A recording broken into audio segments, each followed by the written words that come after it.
What's up, you guys? ShartimusPrime here, doing a little bit of a Throwback Friday. Yeah, I guess it's a thing. Throwback Friday Marvel Legends review on the Disney Plus series Clint Barton Hawkeye figure, mostly inspired by the announcement of their tracksuit Mafia figure that you could pick up now for almost $30. Whoa, that's an expensive army builder. But getting back to Hawkeye over here, I'm sorry for being late on the review. I'm trying to catch up over here. But anyway, packaging looks nice. You can see on the sides we have some nice imagery, and then on the back you can see a read-up over here. If you want to read it, go ahead and pause it right now. There's all the other figures from the wave. And we get a Hawkeye logo on the top right there. Not much more at the bottom, so let's get to it and crack this thing open. But first, if you're trying to get your Marvel Legends, you can do so.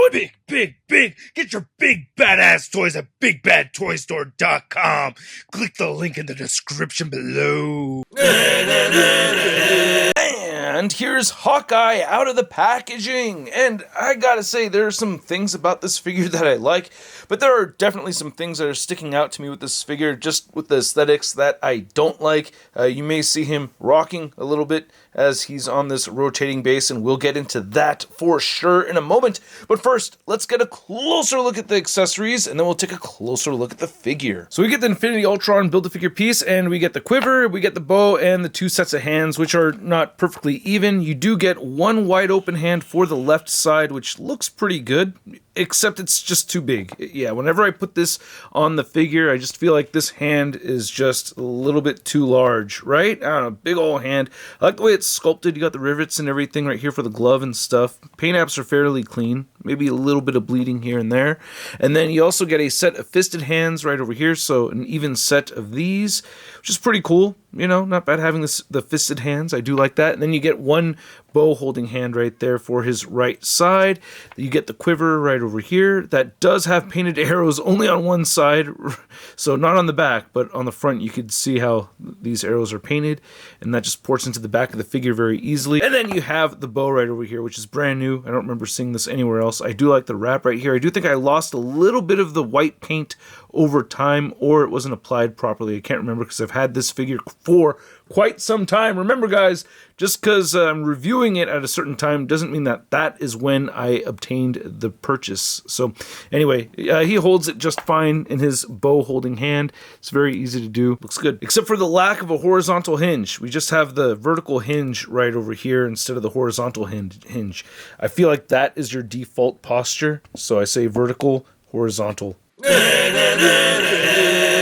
I just wanted to say kudos to Jeremy Renner for saving his nephew, and I hope he gets well soon. However, I'm not very happy with this head sculpt. I just don't like it so much. Comparing it to the Endgame head sculpt right here, this one just has a little bit more expression and life into it. You know, this one, I don't know what it is. It's maybe the eyes. I think the paint applications look cool. I do like how the bandages look and the scarring on his face and everything looks. Facial hair looks pretty good. Paint applications are solid. It's just the way it's sculpted. I think the design for it is just blank to me. I don't like it, and I think this is an earpiece put in there on purpose, unless it's extra plastic gunk. Let me know if you have that in the ear hole too. And the hair looks pretty solid. Can't really complain about the hair, but I will complain about the neck. Oh my god, like when you look at the 3D render when they advertised this thing, the neck did not look nearly as long, but this neck looks super long. It distracts me every time I'm taking photos of the figure, and it just bums me out. Every time I look at the figure and I'm about to take a picture, I'm like, ugh. I do like the sculpt of the suit, though. There's a lot of different textures throughout over here, and it looks really good. Paint applications look pretty solid. I like the pinless joints over here. Again, the hand proportions aren't the best. We looked at the quiver already, but looking at the back, you can see nice strap right over there. Nice wrinkles in the fabric, or this fabric sculpt. Shoulders look pretty good right over here. Maybe a little bit of chewing from posing the figure around. The butterfly joints are pretty good. Nice sculpt on the inside right there. Nice sculpt on the inside right there too. Yeah, the texturing comes through. Maybe have some molding seams over there going on to distract the sculpt. Then you have the belt. Legs are awfully plain looking to me on this figure, man. There's no color differentiation throughout over here. And again, the 3D prototype imagery that we saw, he had different colored boots, and I felt like that would have changed things up just a little bit to have some kind of variation. I do like the wrinkles. I do like the pinless joints over here. Just wish we had some color to change things up. You know what I mean? Some dark grays or something like that, just to split things up, or make a glossy black section here and there. I don't know. What do you guys guys think. Get some nice wrinkles and laces and everything on the boots right there, and we have treads at the bottom of the feet. And another gripe with the feet, damn it, is that we have the flipping up boot action over here, which I hate. It makes it a little bit trickier for the figure to stand. So that rocking that you saw at the beginning of the video, it's because these are not flush to the floor. I don't care if real boots have this or not. I want my figure to be able to stand properly. So that bums me out. See, the Haley Atwell feet, you know, they do that, you know, looking really good right there. I mean, Haley Steinfeld, they both have great feet. Don't get me wrong. I love them both, or all four. So for the most part, I do like the articulation on this figure. Instead of just having a dumbbell joint, we have a dumbbell joint with the hinge right here for the head, which is cool. And we also get a dumbbell joint on the inside of the bottom of the neck right there. So he does have a great range of movement as far as looking up goes. He can look, it does get a little gappy though. You want to be wary of that, but he will look downward a bit right over here. And I also have the back of the head kind of chewing on the back of the neck, so another thing to look out for. So a good range of movement over there. I just hate how the neck looks. It just looks super long to me. You get great pivoting over here, and of course you can turn the head and neck side to side. We have the butterfly joints right here. Shoulders move outward that far. You can move them inward. Rotate a full 360, bicep swivel, pinless double jointed elbows. Again, all the hands turn side to side and hinge up and down. Decent ab crunch forward, ab crunch back, waist cut, hips move outward very far. He can kick up that far. I wish he could kick up a little bit more than that. He cannot kick back at all. Upper thigh cut. Good pinless double jointed knees, and then the ankles don't rotate side to side at all. They do move down, they do move up a little bit, and he has beautiful ankle pivot. To measure out this new Hawkeye figure, you can see that he is standing at about 6.5 inches tall. I don't have too many size comparisons for you guys today, but here is Hawkeye next to Hawkeye from the comics, which I think is the faction-inspired Hawkeye that we saw from the books translated into this show over here. He didn't look exactly like this. I think it was in the New Avengers he had this suit, but anyway, I wanted to compare the two. Then for an MCU Hawkeye comparison, we have our modified Hawkeyes over here. This is the Avengers movie Hawkeye with the Quantum Suit Hawkeye head on there, and then we have the Endgame Ronin figure with the Quantum Suit Hawkeye head on there. And speaking of Quantum Mania, I will watch that movie Saturday night. Yeah, that's when we're able to schedule the babysitter. So expect a review on Sunday. I'm going to review the movie on Sunday. Anyway, this head sculpt looks better than this one right over here. These dudes, the same head sculpt, and I wanted to try a head swap just to see over here because I really do like the Endgame Quantum Suit head. And, no, it does not look great. Yeah, it looks even worse. Oh, but getting this new head on the Ronin figure does look cool. Then here's a Clint Barton Hawkeye figure next to the other figures from this wave that I've already reviewed. We have Moon Knight, Mr. Knight, we have the Kate Bishop Hawkeye, and we have the She-Hulk. And out of these three series, which one is your favorite? I don't know, I'm leaning a little bit more towards the Moon Knight.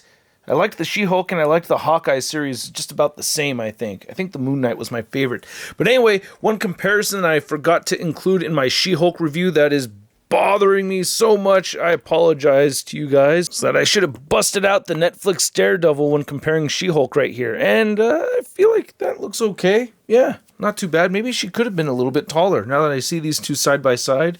Yeah, maybe the She-Hulk should have been a little taller. And then here's the new Clint Barton Hawkeye figure next to your average 6-inch scale figure. We have the Marvel Legends Big Time Letdown Spider-Man. Bro.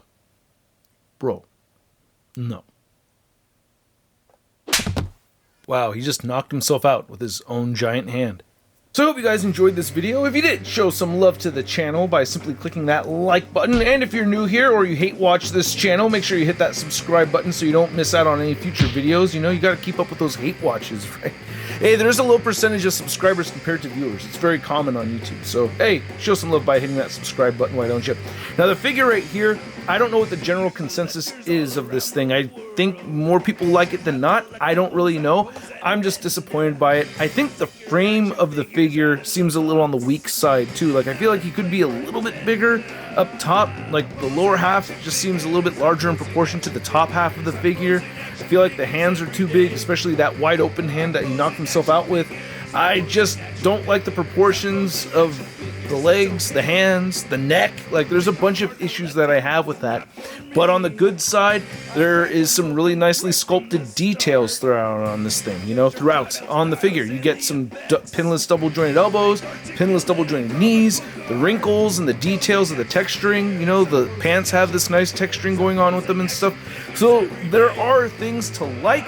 It's just that, you know, I just feel like the figure kind of fell short for me, and I'm a little bummed out about it. At the price point around, oh man, I forgot how much this cost back in 2022. I think it was closer to 25 bucks, right? Wasn't it 25 or was it 27? Either way, I'm gonna give this Clint Barton Hawkeye a sud rating of... I'll wait for the Black Friday sale. And I'd like to know what you guys think. Seriously, I would like to know, because I haven't seen any other reviews on this figure. I try to avoid watching reviews on figures I haven't reviewed yet myself, so I don't get tainted. So I want to know what you think. Let me know. If you want to see a photo gallery of images and the latest in Marvel news, you can find it all over at marvelousnews.com. And if you want to stay in touch with me on social media, you can find me on Instagram, Twitter, Twitch, TikTok, and on whatnot. This coming Thursday, we are giving away a HasLab Razor Crest, so stay tuned for that, and if not, I will catch you guys later. Peace! That's crispy.